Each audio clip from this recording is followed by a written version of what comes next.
করতে হবে। সেই সময় তারপরে মা অসুস্থ হয়। অসুস্থ হওয়ার পর ডাক্তারখানা নিয়ে যাওয়ার পরে দেখা যায় ক্যান্সার ধরা পড়ে। যে মায়ের অবস্থা খুব খারাপ, তুমি আসো একটু। অন্তত আমি গেলাম, যাওয়ার পরে একটু জল দিলাম, জল দিয়ে সবেমাত্র এখানে এসেছি, তারপরেই বললো মারা গেছে।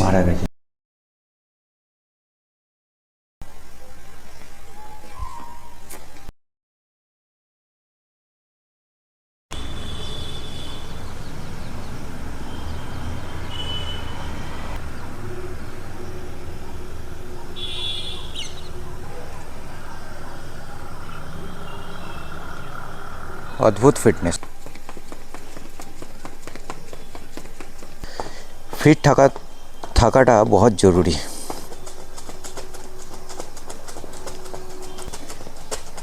মানে একটা সময় যে আপনি ফুটবল খেলতেন এইটা দেখলেই বোঝা যায়।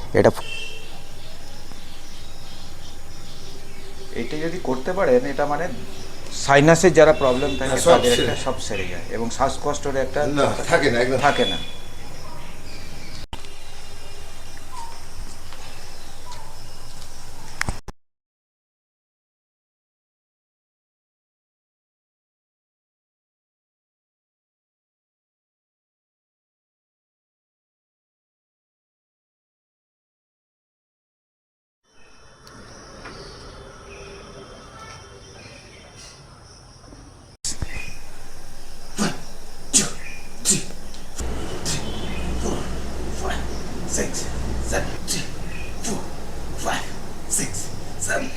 এটাও মানে আপনি যে এখনও রেখে দিলেন, এটা কন্টিনিউ করবেন আপনার লাইফে।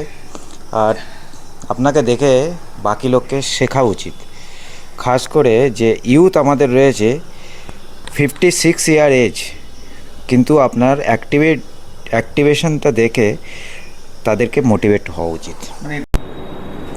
নমস্কার, আমি অনুপ কুমার, আপনারা দেখছেন ডায়মন্ড নজরদারি। ডায়মন্ড নজরদারিতে আমরা যে একটা নতুন শো নিয়ে আসছি, সেটার নাম হচ্ছে আমি ভারতীয়, আই অ্যাম ইন্ডিয়ান। আজকে আমি এই প্রোগ্রামের জন্যে যার সাথে আপনাদেরকে দেখাতে মানে মেলাবো, তিনি একজন সমাজের অত্যন্ত দায়িত্ববান, কর্মঠ এবং আজকে আমরা এসে গেছি আমাদের সুফল ঘাটু মহাশয়ের কাছে। ইনি একজন বড় সমাজসেবী। আপনারা পিছনের পোস্টারটা দেখলে বুঝতে পারছেন। দাদা নমস্কার। নমস্কার। অনেক ধন্যবাদ আপনাকে। আজকে আপনি একটা মূল্যবান সময় আপনি দিচ্ছেন। এবং আমি যে একটা নতুন পডকাস্ট প্রোগ্রাম নিয়ে আসছি, আপনি শুনেছেন, সেই প্রোগ্রামটার নাম হচ্ছে আমি ভারতীয়, আই অ্যাম ইন্ডিয়ান। এই প্রোগ্রামটা নিয়ে আসার মুখ্য উদ্দেশ্য যেটা হচ্ছে, গ্রামে গঞ্জে আমাদের বিভিন্ন প্রতিভা জুড়ে আছে আমাদের ওয়েস্ট বেঙ্গলের ভিতরে।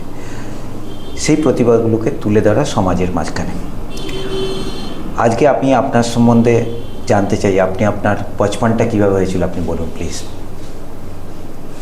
ছোটোবেলাটা যেরকম সবার স্বপ্ন থাকে খেলাধুলার মধ্যে দিয়ে, সামাজিক কাজের মধ্যে দিয়ে, তো আস্তে আস্তে বড় বাবা সেই সময় এবার একটা পড়াশোনারও বিষয়টা থাকে, এবং এটাকে বেসিক্যালি বলতে গেলে ধরুন পরিবেশের উপরেই নির্ভর করে তার কতটা। কারেক্ট। কিন্তু আমার যে পরিবেশটা ছিল, সেই পরিবেশটা ছিল অত্যন্ত দারিদ্র্য সীমার নিচে আমাদের বসবাস ছিল, এবং আমাদের পরিবার ওই মুড়ির ব্যবসার উপরে ধান সিদ্ধ করে তাকে বিভিন্নভাবে টাইপের প্রক্রিয়াকরণের মাধ্যম দিয়ে মুড়ি ভেজে মার্কেটে বিক্রি করা হতো। আমাদের মূল ব্যবসা ছিল। আমার ঠাকুমা, এটা আমি যতটুকুনি অনুভব করেছি। তারপরে আস্তে আস্তে একটু বড় হয়েছি, হওয়ার পর এবার স্কুলে যেরকম পড়াশোনা হয়, প্রাইমারি স্কুল, পাশেই প্রাইমারি স্কুল, তো প্রাইমারি স্কুলের বিষয়টা পরে তারপরে হাই স্কুল।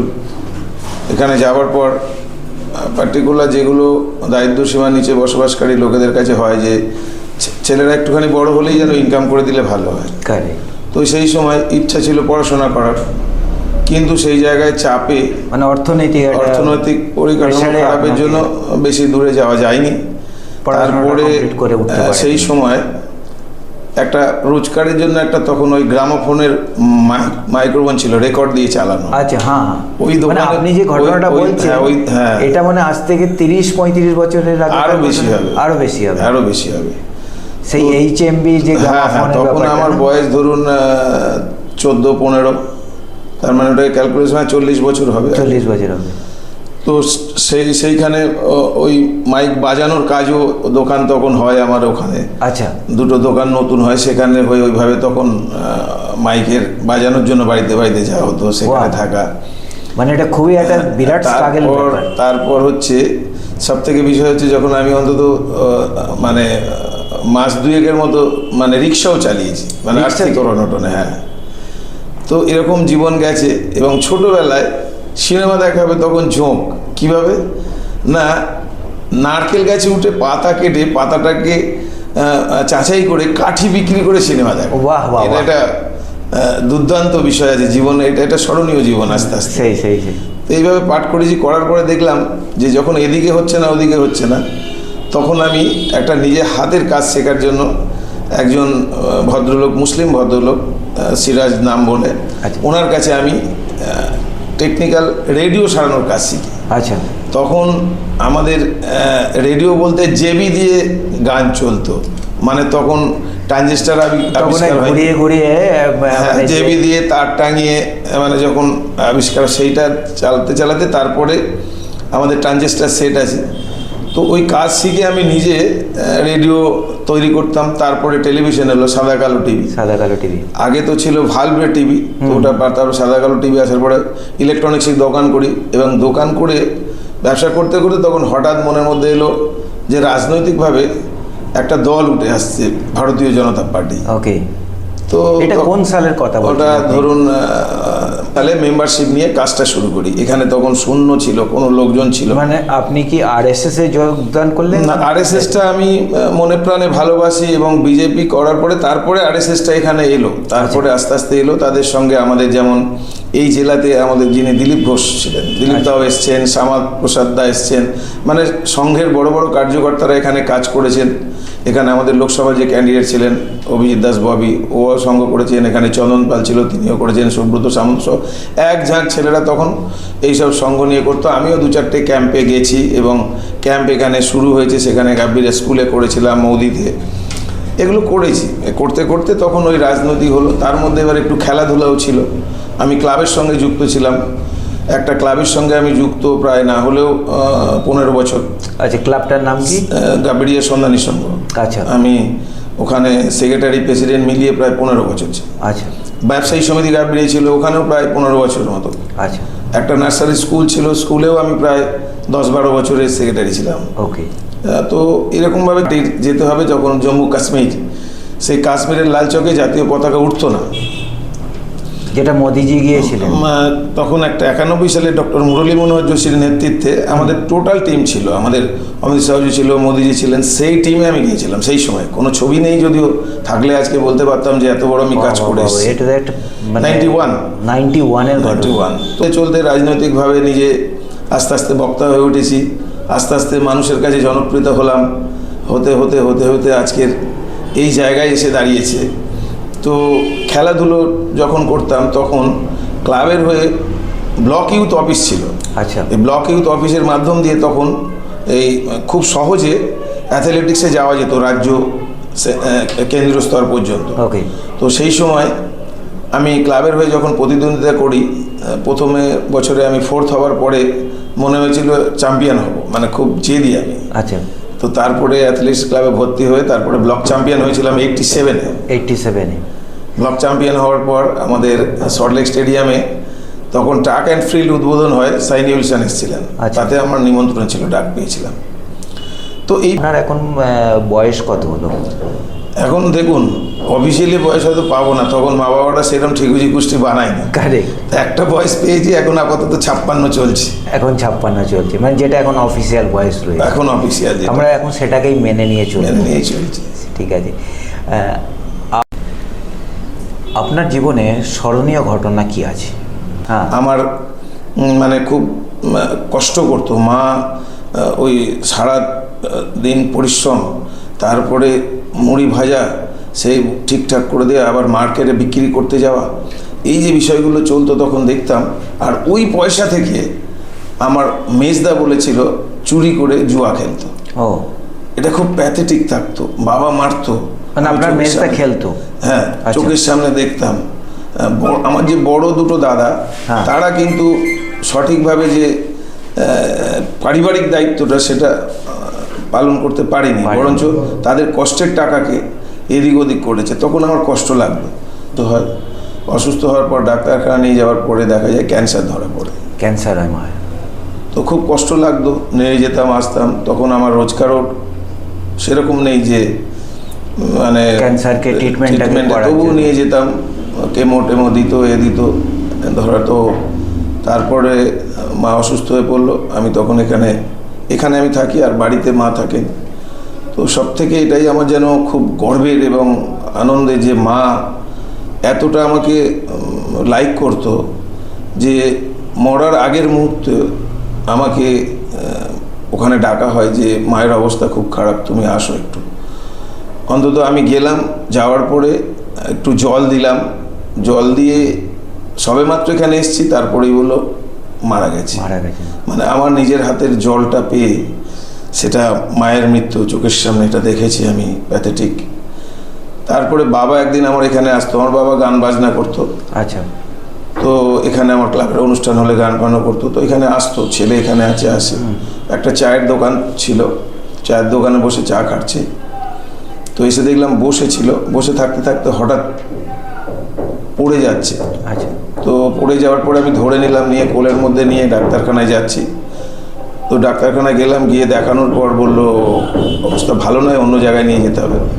তো কোলের মধ্যে নিয়ে যাচ্ছি, যেতে যেতে দেখলাম বাবা মারা গেল, এবং মানে আমার কোলেতেই মারা গেল। আপনার কোলেতেই মারা গেল। এই দুটো জিনিস মানে দুঃখের হলেও গর্বের, যে বাবা মা আমার একজন জল গ্রহণ করে মৃত্যু হলো, আর একজন আমার কোলে মারা গেল। আমার কাছে এটা বড় একটা অভিজ্ঞতা আপনার জীবনে। কখনো জোটেও কাজ করা হয়েছে। তো জোটে কাজ করার পরে তৃণমূল যখন এলো, তাদের যখন বৃহৎস্বরূপ, সেই সময়তেও রাজনৈতিকভাবে লড়াই করেছি অনেকবার, অন্তত না হলেও গোটা 20 কেস খেতে হয়েছে আপনার নিজের নামে। প্লাস অন্তত মেরে মাথা ফাটিয়ে দিয়েছে, এবং মৃত্যুর মুখ থেকে ফিরে আসা। এখানে চোখের সামনে বন্দুকের সামনে লড়াই করেছি। তৃণমূলের হারমাত বাহিনী, জল্লাদ বাহিনী যখন এখানে 18 পঞ্চায়েত কোনো কাউকে নমিনেশন করতে দেবে না, তো সেই সময় তাদেরকে নিয়ে যখন নমিনেশনে যাচ্ছি, থানার ঠিক 200 মিটার দূরে সেখানে কিন্তু বন্দুক নিয়ে ব্ল্যাঙ্ক ফায়ার করছে, কর্মীরা চলে গেল, আমি সামনে দাঁড়িয়েছিলাম। আর কিছু তো ঘরের লড়াইও থাকে, ঘরের মানুষ অনেকে আছে, অনেক রকমের আমাকে আটকানোর থামানোর চেষ্টা করেছে। কিন্তু আমি যে গতিতে, যেভাবে মানুষের পাশে থেকে যেভাবে কাজ করেছি, লড়াই করেছি, রাজনীতিটাকে রপ্ত করেছি, রাজনীতিটাকে কিভাবে করতে হয়, মানুষের কিভাবে সেবা করতে হয়, যেমন সামাজিক দিক থেকে প্রতিবন্ধকতার মাধ্যম দিয়ে সেখানে সামাজিক কাজ করে উঠে এসেছি, ঠিক রাজনীতিতে ওইভাবে রাজনৈতিক যে প্রশিক্ষণ, রাজনৈতিক যে শিষ্টাচার, সেগুলো রপ্ত করে এবং লড়াইয়ের মাধ্যম দিয়ে আজকে কিন্তু এই জায়গায় উঠে এসেছি। তো আমি একটা মোটামুটি এখন মানুষের কাছে একটা ব্র্যান্ড বলতে পারেন। পার্টি যদি একটা পোর্টফোলিও নাও দেয়, স্ট্যাম্প প্যাড নাও দেয়, তবুও মানুষের কাছে আমি এটুকু অর্জন করেছি, এবং মানুষ যেভাবে আমাকে লাইক করে বা ভালোবাসে, এটা কোটি টাকা দিয়েও কেউ কিনতে পারে না। বর্তমান সমাজে দেখেছেন তৃণমূল মানেই চোর, তৃণমূল মানেই যে করাপশান, তৃণমূল মানেই দুর্নীতি, কিন্তু তার মধ্যে একমাত্র আমি যে টিকে আছি, সর্বস্তরের মানুষ যেইটাকে একটা সাধনা বলতে পারেন, তপস্যা বলতে পারেন। 36 বছর একটা রাজনৈতিক জীবনে এই পার্টিতে এখনও পর্যন্ত আছি, আমার কোনো চাওয়া পাওয়া নেই। আমি কারোর কাছ থেকে কোনোদিন পদ চাইনি, কোনো নেতাকে ধরে আমি কোনোদিন আমার কেরিয়ার করতে চাইনি। আমার পরের প্রশ্ন যেটা আপনার কাছে থাকবে সেটা হচ্ছে, আমি শুনেছি আপনি এখনো পর্যন্ত সাংসারিক জীবনে করে ওঠেননি, এর কারণ কি এবং ভবিষ্যতে আপনার প্ল্যান কি আছে? মজাটা কি জানেন তো,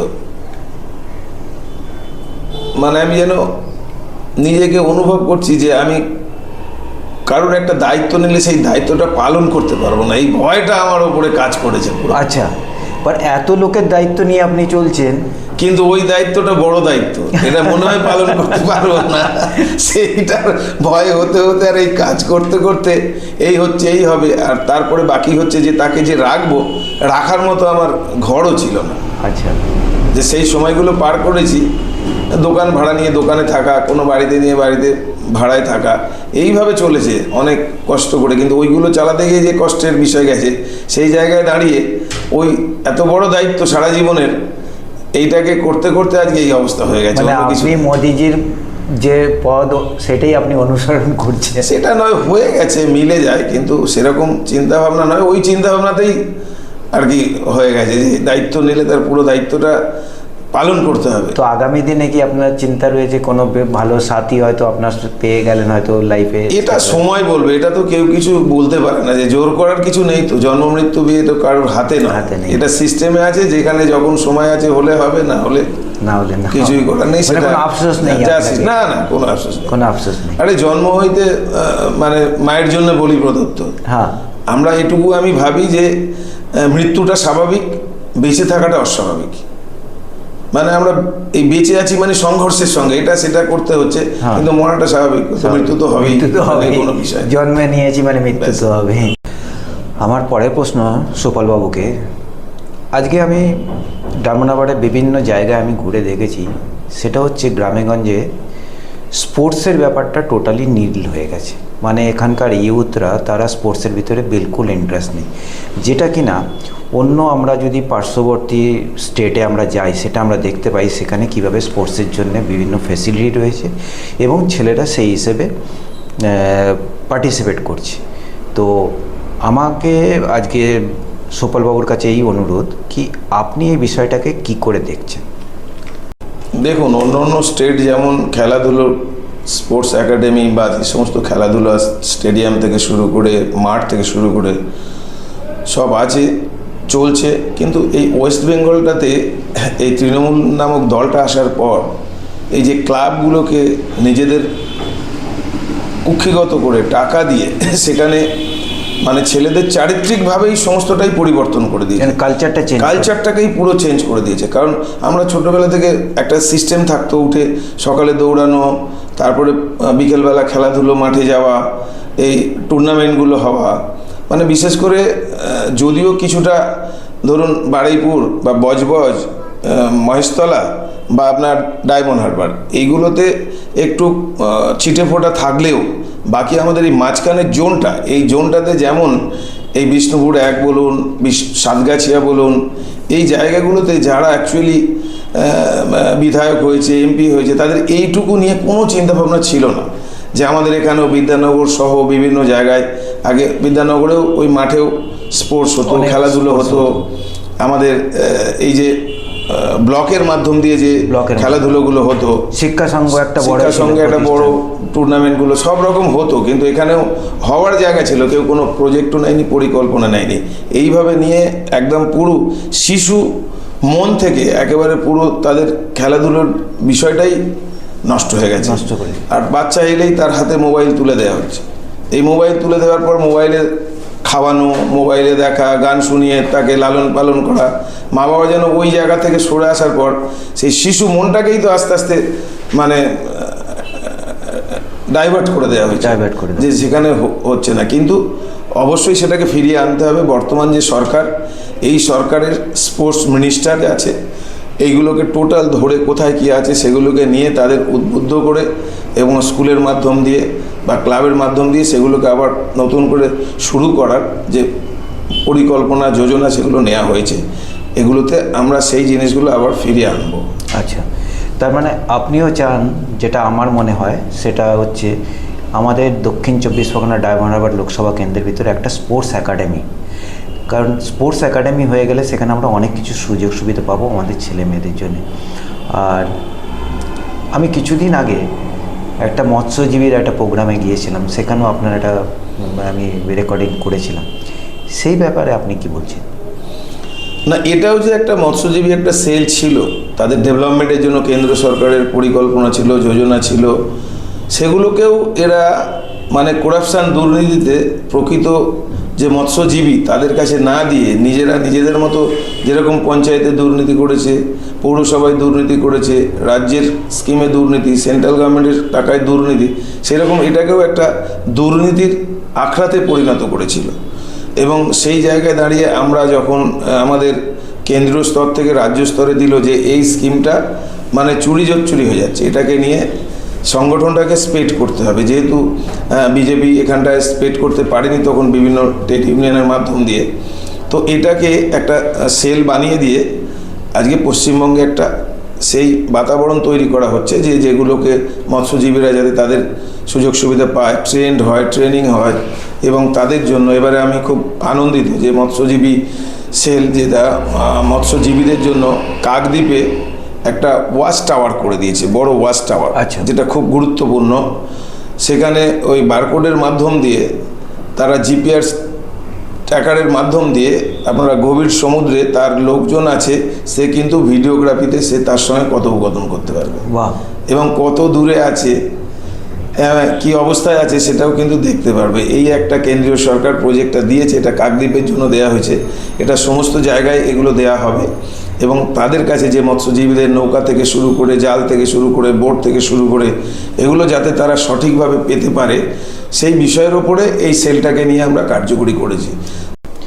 আমার পরের প্রশ্ন যেটা থাকবে সেটা হচ্ছে আপনি আপনার এই ভিডিওর মাধ্যমে যে ইউথস আছে আমাদের, সেই ইউথকে কি মেসেজ আপনি দিতে চাইছেন? দেখুন, যুব সমাজ হচ্ছে আগামী দিনের ভবিষ্যৎ। এরাই আগামী দিনে দেশ চালাবে, সমাজ চালাবে, সব কিছু নির্মাণ করবে। তো তাদের বার্তা তাদের কাছে আগে থাকবে যে শরীরকে সুস্থ রাখা, আর তাদের যেন ঠিকঠাক এডুকেশানটা কমপ্লিট করে। কারেক্ট, এডুকেশান কমপ্লিট হবে, তার সঙ্গে খেলাধুলোর মাধ্যম দিয়ে যে একটা দেশ বিদেশে সে ক্রিকেট বলুন, ফুটবল বলুন বা যে কোনো খেলা আছে, অ্যাথলেটিক্স বলুন, সেই খেলাগুলোতেও যাতে জোর দেওয়া হয়, যে যেমন তার প্রতিভার উপরে নির্ভর করে সে যাবে। এবং ইউথ হচ্ছে আমাদের ভবিষ্যৎ এবং তারা সঠিকভাবে সামাজিক, অর্থসামাজিক, নিজেদের শারীরিক এবং সমস্ত কিছুটাকে যেন তারা ঠিকঠাকভাবে লালন পালন করে এবং সমাজকে যাতে করে আগামী দিনে সঠিক জায়গায় পৌঁছানোর জন্য তাদের দায়িত্ব অনেক, সেই দায়িত্বটা যেন যুব সমাজ পালন করে, এটা আমার আহ্বান থাকলো যুব সমাজের কাছে।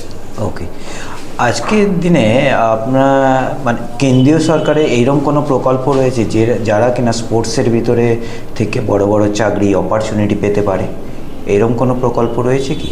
মানে তো আছে, যেটাকে আছে সেটাকে আরও বৃদ্ধি করা হবে, আরও তাকে সরলীকরণ করা হবে। আচ্ছা, এবং সেটা তো সবসময় আছে, মানে অনেক টাইপের অপরচুনিটি রয়েছে। হ্যাঁ, অনেকটাই আছে, সেইগুলো তাদের উপরে আরও বেশি করে নজর দেওয়া হবে। সুপলবাবু, আপনার প্রিয় খাবার কি? আমিষটাই বেশি পছন্দ হয়। আমিষটাই বেশি পছন্দ হয়, মানে ফিশ। আচ্ছা, কোন স্পোর্টস আপনি পছন্দ করেন? স্পোর্টস খেলাধুলোর মধ্যে আছে, সবগুলোই পছন্দ করি, কিন্তু আমি খুব ভালো ফুটবল, খুব ভালো ক্রিকেট খেলতে পারতাম না বলে আমি অ্যাথলেটিক্সটাই খুব মানে জোর দিতাম যে এটাই আমার কাছে মনে হয় ভালো। মানে ফেভারিট অ্যাক্টর কে? ফেভারিট অ্যাক্টর তো সে মহানায়ক আর মহাগুরু, এর বাইরে তো আর কিছু নেই। উত্তম কুমার, যিনি চিরস্মরণীয় ছিলেন, আছেন, থাকবে। আর বাকিটা হচ্ছে বাংলা হিন্দি মিলিয়ে মিঠুন চক্রবর্তী, মহাগুরু। সব থেকে ফেভারিট জননায়ক কে? জননায়ক এখন বর্তমানে আমি মনে করছি যে পলিটিক্যালি বলবেন নাকি না? পলিটিক্যালি এখন তো মোদিজি ছাড়া আপাতত আর কাউকে দেখা যাচ্ছে না। বিশ্ব বরেণ্য প্লাস দেশের মধ্যে সব থেকে জনপ্রিয় এখন নেতা। সরকারের কাছে আপনার কি আবেদন থাকবে কিংবা কি অভিমান থাকবে? না, সরকারের কাছে, আমাদের সরকারের কাছে যে সাধারণ মানুষের যে দাবি সেইগুলোই যাতে পূরণ হয়। দারিদ্র্যসীমার নিচ থেকে মানুষকে আপগ্রেশনে নিয়ে আসা, কর্মসংস্থানের ব্যবস্থা করা, যে কর্মসংস্থান নেই, শিল্প আজকে সৃষ্টি করা নতুন কর্মসংস্থানের জন্য এবং পরীক্ষাগুলো চালু করে তাদের চাকরিতে নিয়োগ করা এবং নতুন নতুন ফ্যাক্টরি তৈরি করা, এরকম বিষয় অনেক কিছু থাকবে। তো তার মধ্যে মানুষকে যেভাবে স্থায়িত্ব, নিরাপত্তা, দেশের সুরক্ষা, এগুলো সবগুলোই প্যাকেজের মাধ্যম দিয়েই আজকের এই দেশের জন্য সুরক্ষা দেবে সরকার, রাজ্য বা কেন্দ্র, এটা আমার আশা। সুপালবাবু, আমরা যে নতুন একটা প্রোগ্রাম নিয়ে আসছি যেটার নাম হচ্ছে আমি ভারতীয়, আই অ্যাম ইন্ডিয়ান, আর আপনি আমার এই প্রোগ্রামের জন্য যে ইন্টারভিউটা দিলেন তার জন্য অসংখ্য ধন্যবাদ। আপনার কি মতামত এই প্রোগ্রামটার ব্যাপারে?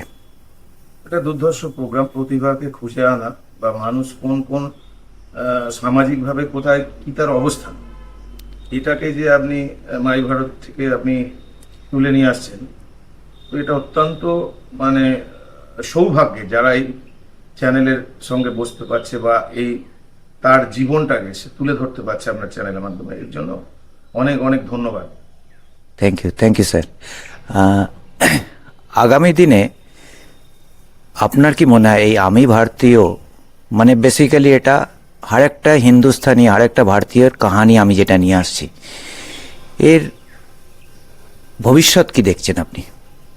এটা অত্যন্ত ভালো কনসেপ্ট এবং যেটা অনেকেই কিছু জানতে পারে না, অনেক প্রতিভা আছে যারা লুকিয়ে থাকে, যারা নিঃশব্দে শেষ হয়ে যায়, তাদেরকে তুলে ধরা, ইতিহাসটাকে তুলে আনা।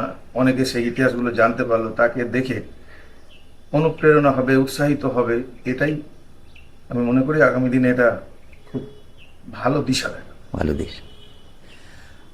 আপনার কাছে আর একটা জিনিস আমার জানা ছিল, আপনি একটা প্রফেশনাল লাইফেও রয়েছেন, সেইটার ব্যাপারে যদি আপনি কিছু বলেন। আমি মনে করি এতটা বছর জীবন কাটানোর পর 55, 56 মানে 54, 55, 56 এই 3 বছর এখানে এসে আমি একটা নতুন অনুভূতি, নতুন অনুপ্রেরণা, নতুন আর্থিক যে দিশা, সেটা এখান থেকে পেয়েছি এবং নিজে যেমন পাচ্ছি, শেষ জীবনটা এখান থেকে আমি নিজে ঠিকঠাক ভালোভাবে স্বাচ্ছন্দ্যে কাটাতে পারবো। প্লাস আমি কিছু ইয়াং জেনারেশনকে নিয়ে আসতে পারবো। এই কোম্পানি সেই কনসেপ্টটা দিয়েছে, সেই জায়গাটা দিয়েছে এবং জনতার যে টাকা বিভিন্ন সময় বিভিন্ন দিনে তছরূপ হয়েছে, মার গেছে, সেগুলো সুরক্ষিত থাকবে। কোম্পানির এটাই হচ্ছে মোটো। 75 বছরের কোম্পানি, আর ইন্স্যুরেন্স জগতে এসছে প্রায় ধরুন 18-20 বছর। কোম্পানির নামটা যদি বলেন। Life insurance. ওকে, ব্রাঞ্চের একজন লিডারশিপ দিচ্ছি। ব্রাঞ্চের একজন লিডারশিপ আছে, আমার আমতলা ব্রাঞ্চ আছে, এই ব্রাঞ্চের আমি লিডারশিপ দিচ্ছি। তার মানে সিনিয়র লিডার। তার মানে আপনার যে আর্থিক সচ্ছলতা, সেটা এর মাধ্যমে একদম 100%। মানে লোকের এরকম বিভ্রান্ত যাতে না হয়, সেই জন্য একটা ভালো কারণ লোকে কি হয় পলিটিক্যাল ভাবেই ভাবে যে একটা অন্যভাবে হয়তো টাকা পয়সা ইনকামের ব্যাপার থাকে, কিন্তু আপনার সাথে আমার পরিচয় হওয়ার পরে আমার এটা মনে হলো যে আপনার এত দীর্ঘ, আমার মনে হয় 20-25 বছর হয়ে গেছে, 36 বছরে এই ইন্স্যুরেন্সের লাইফে আপনি একটা পজিশন বানিয়েছেন। আবার সোর্স অফ ইনকাম যেটা আমরা বলি, সেটা হচ্ছে এখান থেকেই।